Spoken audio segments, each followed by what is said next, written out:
Salut et bien bonjour à vous chers internautes. Aujourd'hui je vous accueille pour une nouvelle vidéo tutoriel sur ma page YouTube concernant encore une fois, vous me direz, le logiciel d'édition vidéo AVI Demux.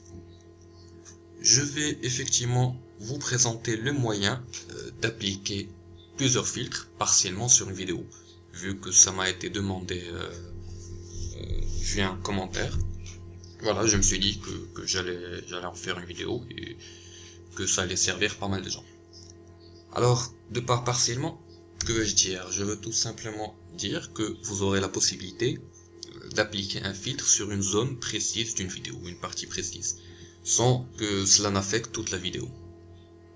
Alors, bien sûr, ça a beaucoup d'avantages, même si à la base AVI Demux n'est pas un logiciel d'édition ou de montage complexe, donc il n'est pas vraiment fait pour l'édition partielle de la vidéo, mais il le permet. Donc pourquoi ne pas en profiter? Voilà.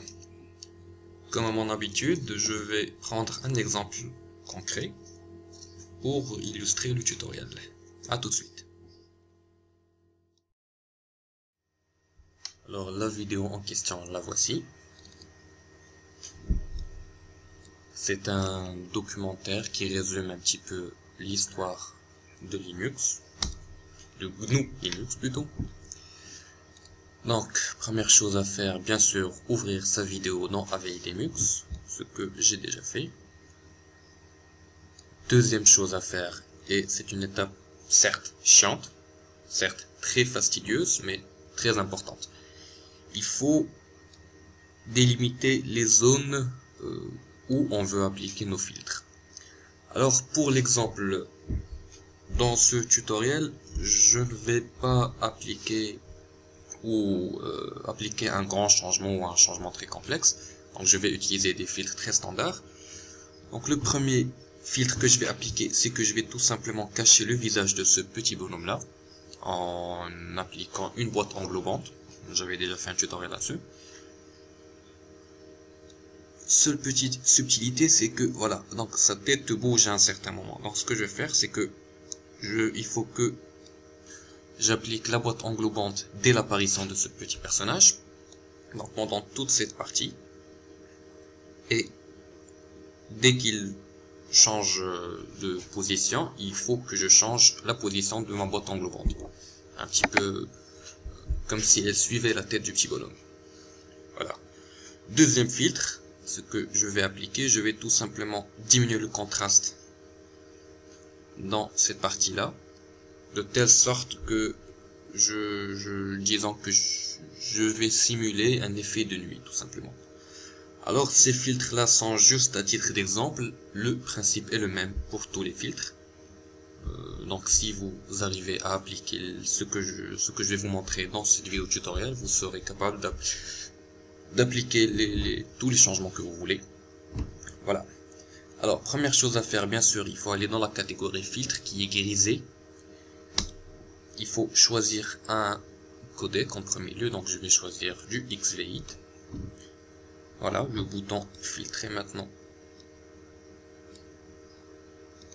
Comme couleur, donc premier filtre à appliquer, c'est le filtre M-Player des logos. Voilà, donc je l'ai pris juste comme ça, juste pour illustrer le tutoriel. J'appuie sur le petit plus après avoir sélectionné le filtre, ou bien je double-clique sur mon filtre. Voilà. Je vais dans la première partie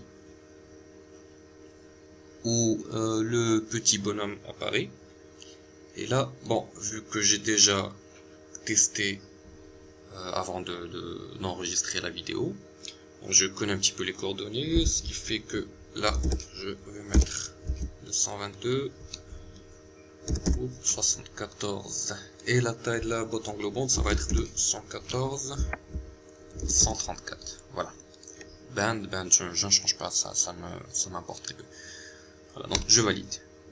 Si je clique sur aperçu, vous voyez que voilà, que la boîte englobante a été appliquée à toute la vidéo.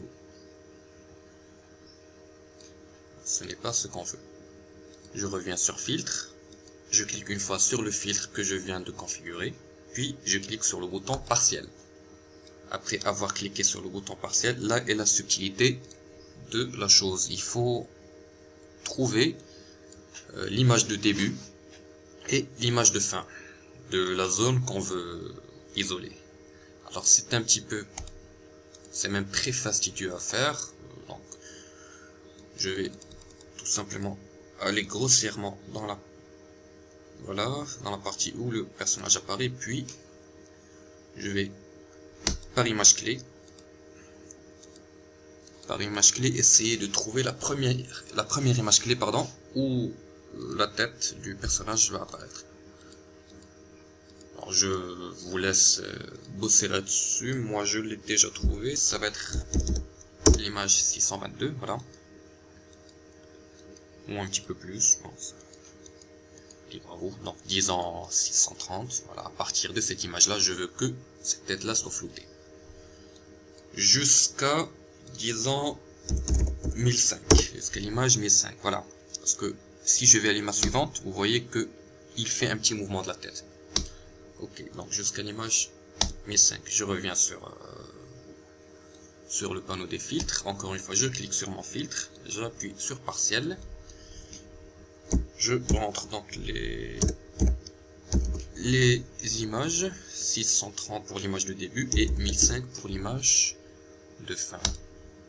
Voilà, si j'appuie sur aperçu, vous remarquez que voilà, donc la boîte englobante n'a pas été appliquée entièrement à la vidéo entière, pardon, et elle a été appliquée à partir de la frame 630, ou plutôt en bon français à l'image 630 jusqu'à l'image 1005. Puis je refais exactement la même chose, sauf pour la deuxième partie où la tête va changer de position. Alors je remets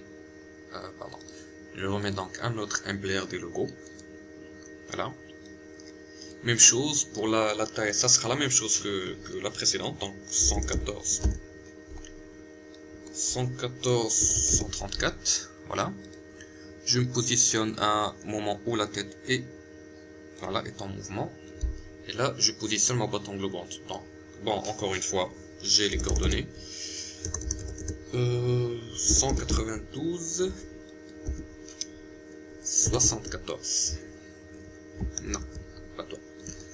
74. Ici, je remets 134. Voilà. Ok. Donc, ça a été bel et bien appliqué. Encore une fois, je choisis le nouveau filtre que je viens de paramétrer. J'appuie sur partiel. Donc, cela va commencer juste après le premier filtre, ce qui veut dire à l'image 1006, jusqu'à, bon, encore une fois, je l'ai, jusqu'à l'image 1251, je crois que ça sera suffisant, ou 1200, ok, 1251, c'est suffisant, voilà. Donc, bien sûr, encore une fois, pour retrouver à quelle image la zone doit être arrêtée, jouer un petit peu avec la timeline ou avec les boutons là qui servent justement à se déplacer entre les différentes images clés, et vous trouverez.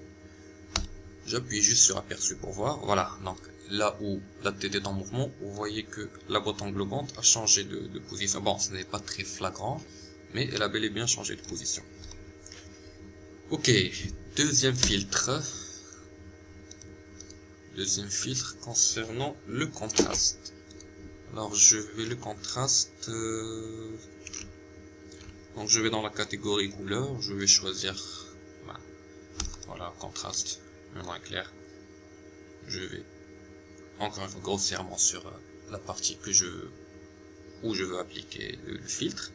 Là je vais mettre un contraste de 0,6, une luminosité de, disons, 16. Voilà, 16. Bon, un effet de nuit très approximatif, mais bon, le principe est là. Je valide. Encore une fois, je vais chercher à quel moment, ou plutôt à quelle image ce moment commence. Donc disons à partir de 3610, voilà, jusqu'à 3700, voilà, jusqu'à 3700. J'espère que vous avez compris le principe. 610, 3700. Je valide. Je regarde donc l'aperçu et voilà, vous voyez que le filtre a bel et bien été appliqué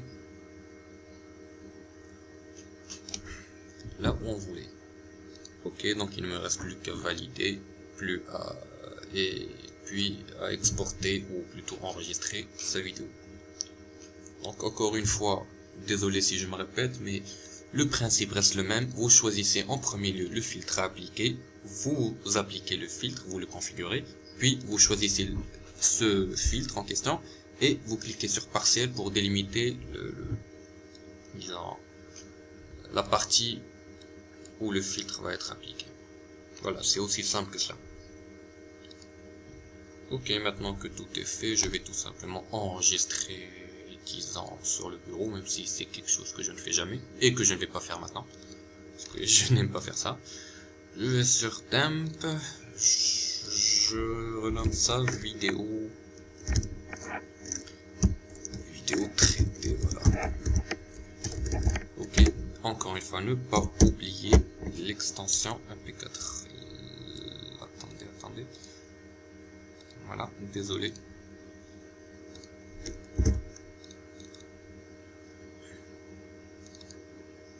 Voilà, vidéo traité. .mp4. Très important, ne jamais oublier l'extension en enregistrant sa vidéo dans AVDMux, vu qu'il ne le fait pas automatiquement. Je ne sais pas pour la version 2.6 s'il le fait ou pas automatiquement, mais dans la version 2.5 que j'utilise actuellement, il ne le fait pas. Là, il ne vous reste plus qu'à attendre. Je vais passer, ou plutôt accélérer cette partie-là.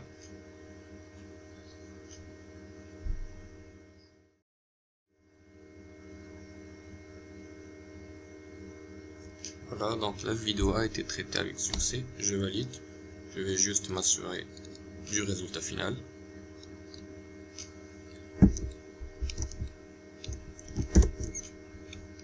Ok, donc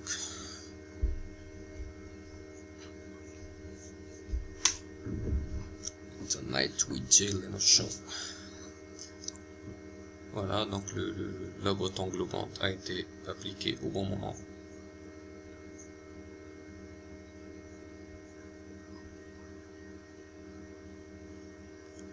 Voilà, il y a eu comme un petit effet de suivi de la boîte englobante, même si sur AVDMux, à ma connaissance, il n'existe pas cet effet, ou plutôt ce filtre, pardon, contrairement au gros logiciel de montage. Puis je vais, voilà.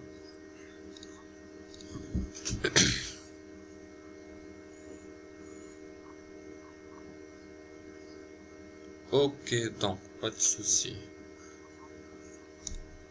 Ok, donc merci beaucoup d'avoir regardé ce tutoriel, même si l'exemple était pourri, oui, faut le dire. Mais le principe est là, j'espère que vous avez compris comment appliquer les filtres partiellement sur une vidéo. Je vous dis à très bientôt. Si vous avez des remarques ou des commentaires, vous savez où laisser ça. Au revoir.